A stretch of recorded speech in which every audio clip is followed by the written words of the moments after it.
Hey guys, in this video we would like to give you a quick update on our cinematic tools and the progress we've made taking the tools from the original Ori game and significantly revamping them to be able to produce all of our in-game cinematics, boss fights, any of those smaller interactive sequences, potentially even NPC encounters, all within one really streamlined system that focuses on integrating all of our different tools and features of our pipelines into one previewable interactive iteration tool, right? Because the biggest problem is how do we allow artists to be fast and efficient at getting the content to that quality level that they need? Because usually, if you create stuff in the engine, you have to go ahead and set something up. You have to hit play, wait 10 seconds for something to happen. And if you're looking at an at a sequence such as the trailer, for instance, or one of the cinematics, you would have to wait for the right moment in the sequence to happen for you to be able to evaluate how the animation and the art and the camera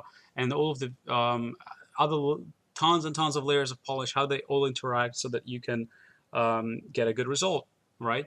So timeline is it was designed to solve all of that. It's designed to allow basically having sort of like interactive, almost like After Effects approach, but to a video game engine content that's simulated and interactive and content that is not predefined necessarily, such as physics and stuff like that. And we just basically wanted to tie it all together into one super easy to use system. So if you think about it, we have the teaser trailer. It's built out of multiple shots, and here you can see all of those shots are actually loaded into memory at once, and I can very quickly jump here between any of the shots and jump into any point in the shot. And you can see as I jump into any point in the shot, all of the shot actual details such as particles, environmental animation for the wind, the trails, the depth of field. I mean, absolutely every the animations of the characters, absolutely everything is previewable and gets into the right state. So basically, I'm able to put the engine into the right state for what should happen in that frame with absolute 100% predictability. And artists can go ahead and pose on a certain frame and go ahead and adjust the set dressing or adjust how the art looks. And the animators can go ahead and adjust the animations. If I want to take a look at this guy, for instance, how it animates, I can really look at that guy and sort of like scrub this area or focus on the timeline of this area and preview it and get this animation perfect. Then the artist can go ahead and adjust the blob shadow under this guy and make sure that the blob shadow looks absolutely good on this log. And the other artist can go ahead and adjust the lighting on this character to make sure that the lighting works really well so that the character is integrated into the environment really well. And somebody that works in the visual effects of something like this leaf could go ahead and adjust the trail on the leaf that's dynamically generated, by the way, simulated based on the animation of the vertices of this object, right? And all of that is basically this huge integration between all of these different systems that we have, and it ties it together and allows a very direct control, like very quick iteration on anything, absolutely.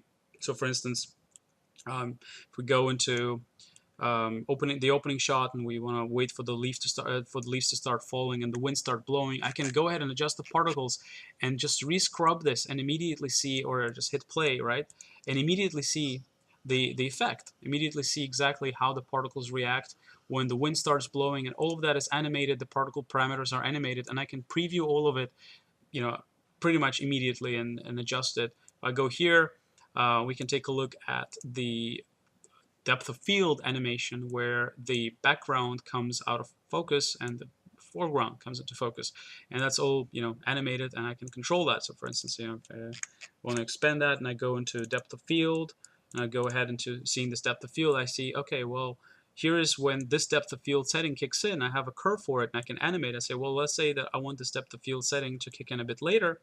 I can do that. I can do this like that, and then you can see that it takes longer for it to kick in. Or if I can go ahead and say, okay, I want to adjust the depth of field curve, and I potentially want to make the environment even blurrier. You can see I can go ahead and adjust it, and boom, I preview it. I just made the whole thing a lot blurrier.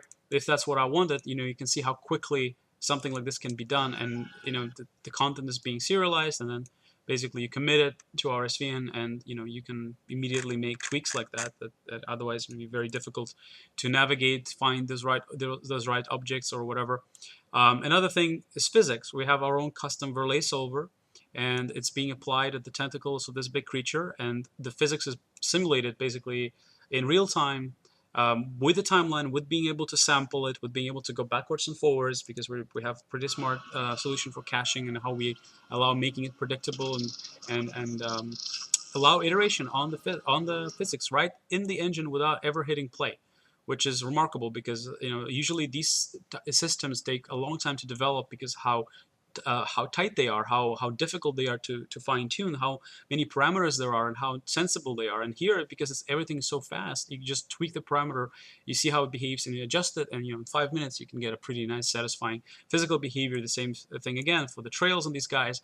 The same thing for motion blur that is happening while the camera is moving. You can see the motion blur in the camera, you can see the motion blur in the characters, and all of those settings. And the light, for instance, if I want to adjust the way the light behaves, or if I go into this scene, again, see how the depth of field is shifting from the center layer, the foreground into the background. I can go ahead and adjust the lighting effects. I can go ahead and adjust the way the light affects the surfaces.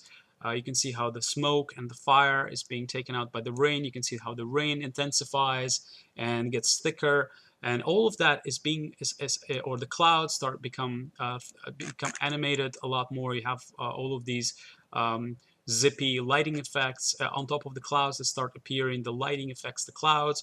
And you can see the clouds are calmer here, and they sort of like build up like this. So all of this, this crazy layered sequence with a lot of atmospheric effects also that come in.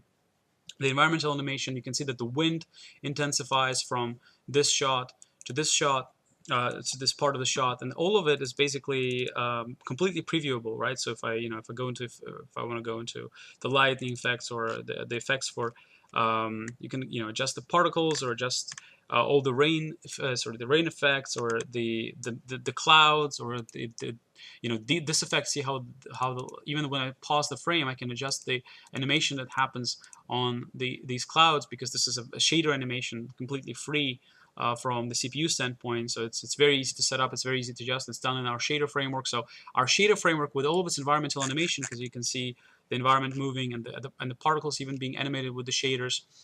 When the frame is frozen, you can go ahead and adjust all of that, and it still completely integrates with the timeline. Super convenient.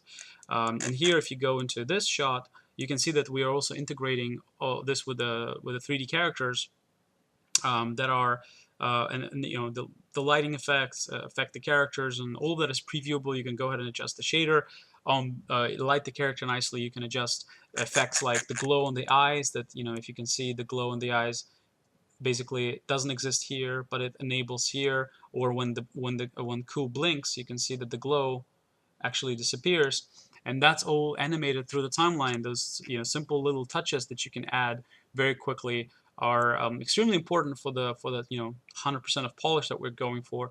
But you may need to make it easy to do that stuff. You need to make it easy to be able to iterate like this. And you can see that the scene has variation in color because it's the very moody environment. So you can see that different parts of the scene get brighter and darker. You can see how we transition from different post-processing and fog settings. So for instance here, this is very foggy, very blurred, but as the shot progresses, at this point we're transitioning and we are making this come into focus, right, and making it less foggy. Then Ori comes into, and we have the light from Ori that can be tweaked, and the trail on him, and all the particle leaves that are coming off him, and all the rain, and all these particles also. So it's basically perfect in terms of how you iterate. It's just there's really no more direct way. And if you work with Unity or any of the cinematic tools like in Unreal or the tools that are that exist in the asset store, you'd see how far along I believe our tool is in terms of tying all of the different systems together in one very streamlined iteration tool. So of course we have some polish to do in terms of optimization, and just streamlining some more things, and making all of the new systems be supported here. But we're taking this really, really far, and then we already have prototypes of actual physical simulation being simulated in a different Unity instance, and allowing to actually adjust not only the Verlet physics, that's our custom physics, but actual Unity physics from PhysX being able to iterate on it and adjust physical setups through the timeline as if they're being animated by the timeline, but really just driving the simulation and previewing it. Or things like AI, we will be able to actually set up the enemy behaviors and tweak the AI of the enemy behaviors and preview how the enemies respond and traverse the environments or fight, right directly in the timeline, and have almost instant iteration time. So no hitting play, waiting, seeing what happens, frame by frame, pixel perfect control over exactly what enemy behaviors and the AI is doing. Just or take a boss fight, send it to the artist and say, or the animators, and make the animations perfect. All of that is all of those crazy opportunities are opening up, and we definitely are pursuing that for the full production of Will of the Wisps, and a lot of these things are already in pretty good prototype stage. So, but here's a little glimpse of the current state and of the cinematic tool and how we used it to create Will of the Wisps teaser. So, absolutely no editing. All of the transitions between shots, the transitions of lighting, the transition of fade to black, fade from black, and the crossfade transitions, all of that is completely supported through timeline. So literally, to record this, all we've done is we've made this timeline tool, or we've made this timeline setup, and then we have a mode in the timeline that allows recording frame by frame, perfect 60 FPS recordings. We just hit play, record it, and you have it. You have your E3 teaser all done in engine with every single bit of editing and polish done right in the engine without ever having to hit play. Um, Really happy with this. So I hope you guys enjoyed it, and we'll see you soon.